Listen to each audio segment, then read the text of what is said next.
Лидерот на независни грци Панос Каменос доби жолт картон на денешниот состанок на пратеничката група, која му го одби барањето за повлекување од грчката влада. Каменос барал дозвола да му соопшти на Ципрас да ги повлече министрите на независни грци од владата и да не ги враќа на тие позиции во блиска иднина. Само 20 од пратениците од независни грци го поддржале лидерот за повлекување на министрите од владата, со што би се распаднала владината коалиција.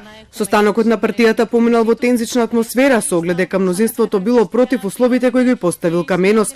Дополнително на состанокот не биле присутни министерката за туризам и заменик министерот за внатрешни работи од редовите на независни грци, што за останатите пратеници и функционери на партијата било спорно да се носат вакви одлуки без присуство на сите.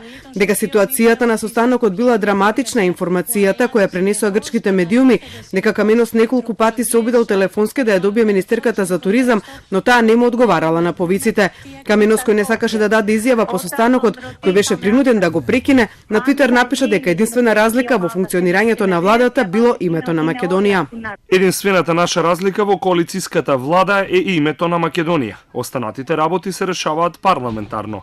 Прашање за доверба не постои, освен ако тоа не е поврзано со договорот од Преспа, каде ќе се донесат одлуки од органите на независни грци и ќе го известам премиерот. Партискиот состанок требаше да ја претходи на одлучувачката средба на Каменос од Ципра за останување на независни грци во владата, која беше закажана за денеска, но одложена додека не се реши ситуацијата со изгласувањето на уставните измени во Македонија. Сепак поголем проблем на Каменос представува консолидирање на сопствените редови и спречување на распад на партијата.